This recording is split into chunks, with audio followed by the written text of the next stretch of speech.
why am I planting a garden? In fact, why am I planting seeds at all?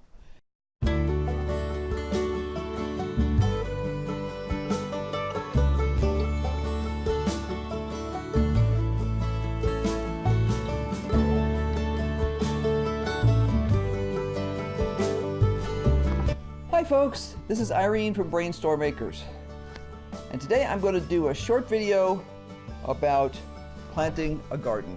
Now, it's August, and why am I planting a garden? In fact, why am I planting seeds at all? The summer's over, right? Well, not really. First of all, we have about 55 days left before our first scheduled day of frost. Now, that's an average. That's like all the historic records, and they average it together and they figure out what that day of frost is. Now,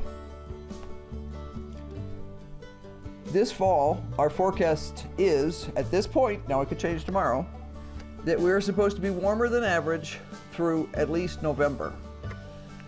Now, from my own records, I know that if we can make it through the second or third week of October, we have a very good chance of not having a hard freeze until Thanksgiving. And I have seen times when we've made it most of the way to Christmas. Now, it doesn't mean that it's warm. It's certainly not warm, but it is above 32 degrees. So, what this means for me is it's definitely worth a risk. If you follow us on YouTube, you'll know that we were out of town for over a month this summer for business reasons. This is the second summer in a row we've done that, and we will not be doing it again next year unless we win the lottery and we go to Europe, although Europe had a lousy summer too. So, assuming we're not winning any lotteries, that means we'll have a much better growing season next year than we did this year. From experience, we know that what we have to do is plant things to time them for when we will be home. The problem with that is we're not here. We have to count on a neighbor or a friend to take care of the garden for us. We have an automatic watering system, and it usually works just fine. One of the things we can also usually count on is what we call the monsoons in Arizona. That's basically our rainy season. It starts sometime usually in July and goes through sometime in September. But it did not happen this year where we live. The entire rainfall for the month of August so far is 0.04 inches of rain. Now, I don't know what you could do with 0.04 inches of rain, but I would say not a lot. I don't care how large your rain surface is, you're just not getting a lot of water out of that. And the problem with that is we count on that rain to sort of augment our regular irrigation when it gets really hot. It didn't happen this year. So we also had some problems with our infrastructure, and the net result was some things didn't grow, some things barely survived, some things died. We have quite a bit of things that survived, and we've already started reconstituting them. We trimmed them back, we fertilized them, we're watering them properly, and they're coming back really nicely. But if you've ever read anything about seeds, you'll know that some plants just don't like that really hot weather. So what we're going to be planting this fall is some of those plants that don't like that really hot weather. I made a list yesterday. I went through all my seeds. This is just a very small part of them here. And I chose the seeds that we're going to use this year. Now this spring we grew peas and snow peas, and we loved it. We've got a couple of videos. I'll put a link to that somewhere.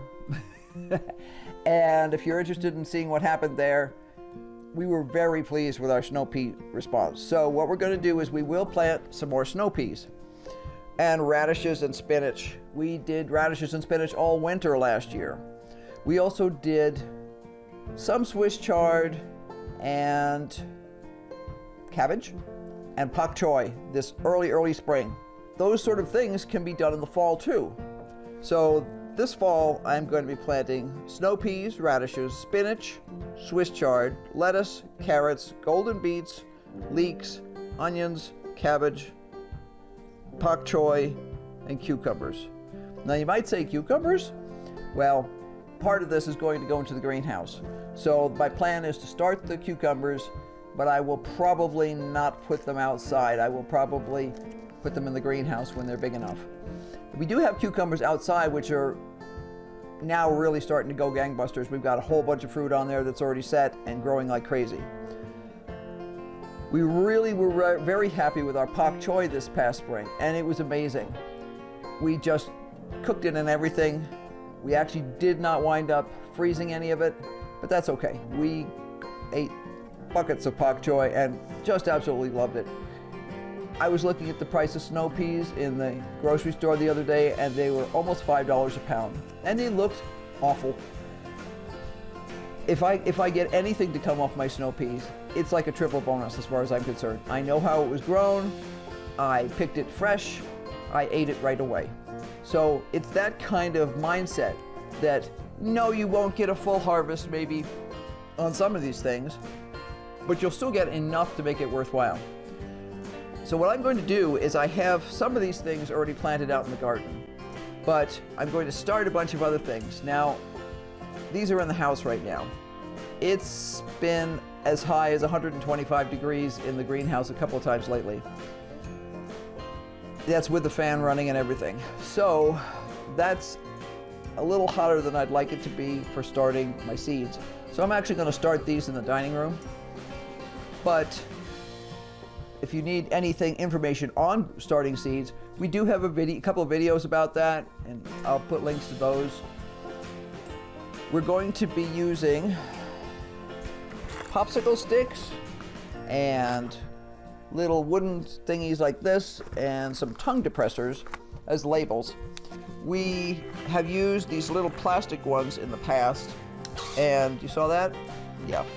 Well, we live at high altitude, and plastics and rubber things like rubber bands and stuff like that literally just disintegrate before your eyes up here.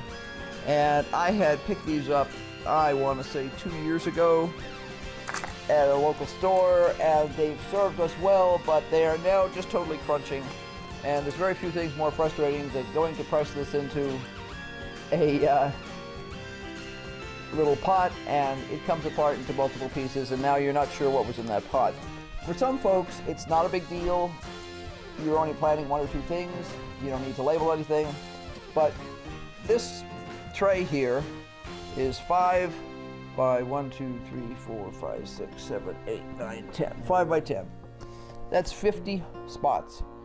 I'm not going to put in 50 different plants, but I am going to put in 50 plants, and there's going to be a variety. Some of the things will look similar. Any cabbage will look similar to a pak choy because they're in the same family. I want to know for sure what I have there. I also want to know for sure what variety, if I'm growing more than one variety. So, I hope this inspires you to do something this fall. It's not over yet. It ain't over till it's over. We're actually going to be growing some of these things in the greenhouse all winter. We're going to be growing radishes, beets, spinach, probably cabbage, pak choy. We're experimenting this winter, and we want to see what we can do. I know from experience that I could overwinter onions, carrots, cabbage, spinach in the garden with a light row cover covered with a plastic cover all winter. They don't grow very fast. They're sort of dormant, but anytime they get a little warm spell, they grow again. And when I do it that way, I can have 1 meal a week of spinach. That's not bad. Now, we do suffer from rodent predation in the wintertime.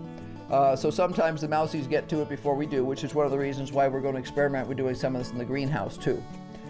But whether you have a greenhouse, whether you just have a pot on your terrace, you too can grow stuff in the fall too.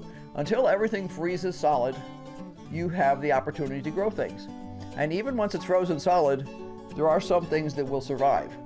We are usually considered to be 7B here, so we get cold, and sometimes we get cold for a lot of time. We have seen several years here where it was -5 degrees for weeks on end.